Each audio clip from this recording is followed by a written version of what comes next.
ब्रह्मणेन, जब हमारे प्यारे ने वराह अवतार लेकर के पृथ्वी तेरा उद्धार किया था, जब तुझे राक्षस जल में डुबा के ले गया था, तो वराह बन के प्यारे ने तुम्हारा उद्धार किया। और जब वराह बन के तुझे ला रहे थे, उसी समय तूने उनका परिरंभण किया होगा, आश्लेष प्राप्त किया होगा, तब से आज तक तू रोमांच कंटकित हो रही है। आहो वराह वपुषः परिरंभणेन, ये गोपियों की स्थिति है। गोविंद के गुणानुवाद सारी प्रकृति में किसी न किसी को माध्यम बना बना करके गा रही है, पर गोविंद नजर नहीं आए, पकड़ में नहीं आए। तो बोली बहन ऐसे भटकने से बात नहीं बनेगी, कुछ करो। अब और क्या करें, ढूंढने के अलावा हम क्या कर सकते हैं? बोले सखी लीला करती हैं। अभी तक कृष्ण ने जो लीला की हैं, हम प्यारे की सारी लीलाओं का अभिनय करती हैं। इससे क्या होगा?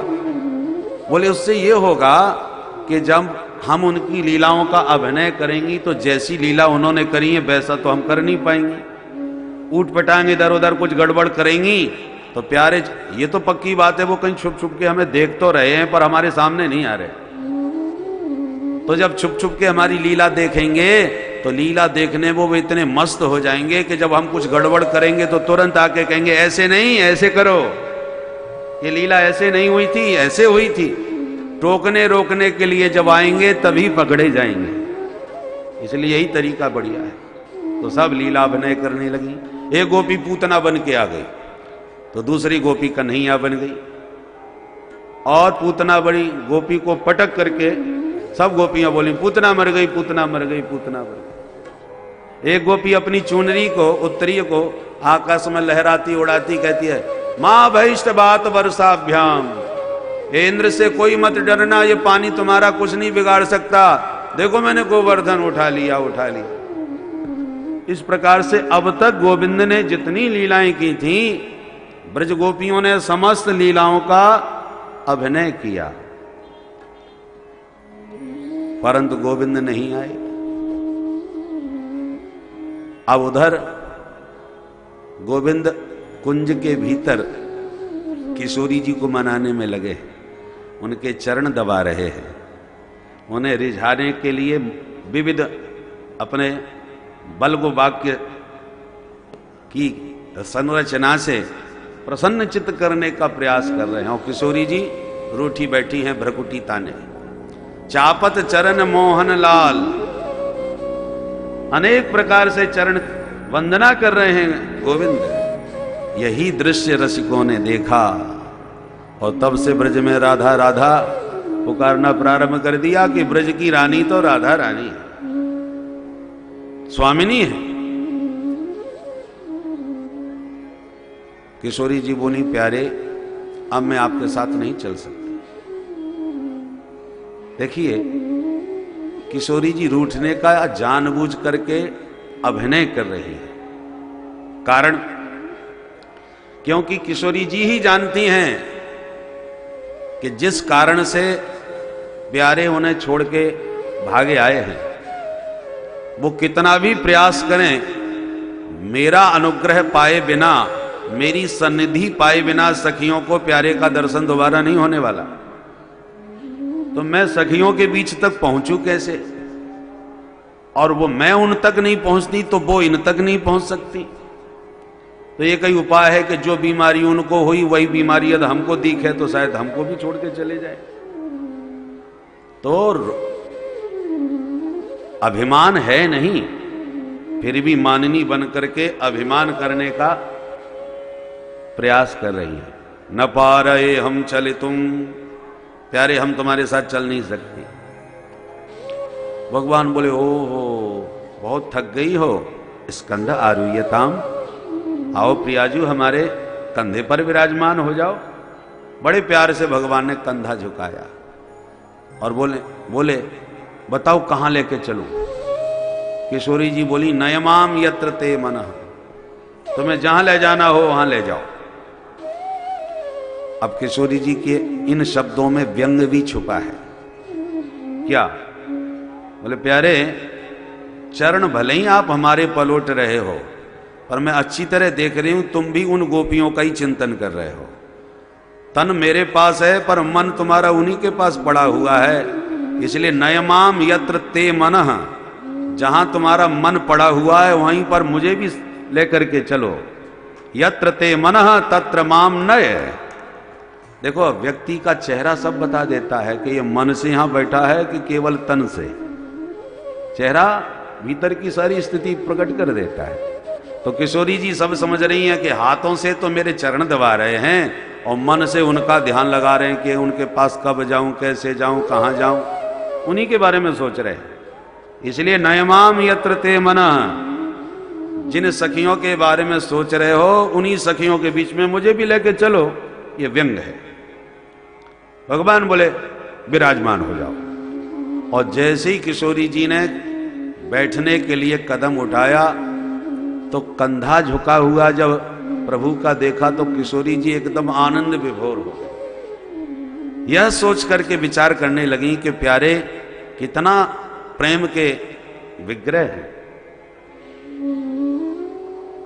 तो जैसे अतिशय जब प्रेम उमड़ता है तो स्थिति मूर्छा में चली जाती है।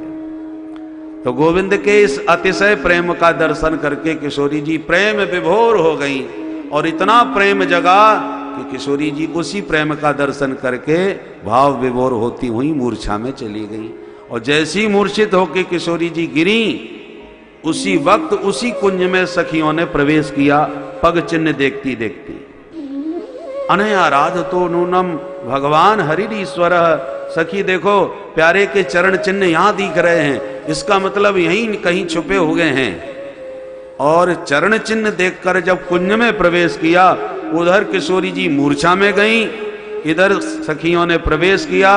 भगवान को लगा अब पकड़े गए। यदि मैं किशोरी जी को संभालता हूं तो सखियां मुझे पकड़ लेंगी, तब तक यदि इनको होश में लाया तो भगवान वहीं किशोरी जी को छोड़ के तुरंत एक कुंज में छुप गए। और सखियों ने किशोरी जी को देखा तो चारों तरफ से दौड़ करके घेर लिया। किशोरी जी मूर्छा में पड़ी हुई हैं। ऐसा लगता है जैसे आकाश की बिजली चमकी और चमकती हुई आकाश विद्युत पृथ्वी में आकर के बिछ गई, लेट गई। ऐसी सुंदर पीत कांति किशोरी जी के श्री अंग की उस पूर्णिमा की अंधियारी रात में चमक रही है। उस आभा का दर्शन करके सखियां समझ गईं कि इनको भी छोड़ करके चले गए। चारों तरफ से घेर करके कृष्ण नाम का जब संकीर्तन किया तब किशोरी जी को चेतना आई, होश आया।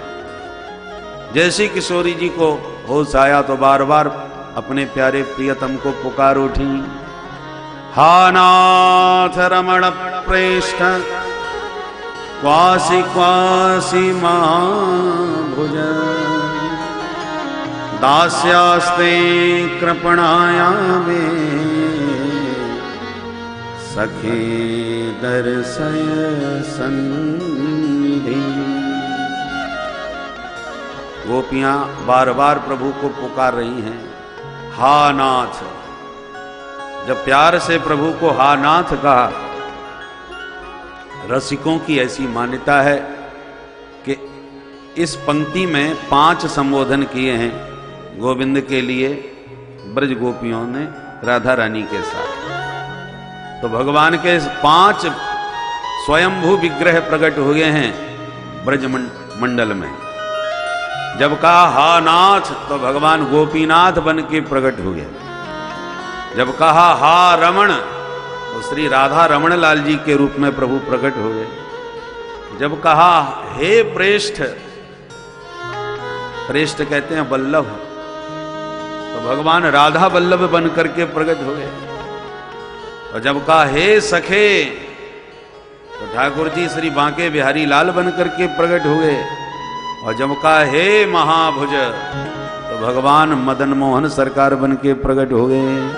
बोल भक्तवत्सल भगवान की जय। इन पंचभू विग्रहों में 3 तो वृंदावन में आज विराजमान हैं, श्री बांके बिहारी लाल, श्री राधा रमण लाल और श्री राधा वल्लभ सरकार। पर मदन मोहन ठाकुर और गोपीनाथ भगवान, ये दोनों राजस्थान चले गए।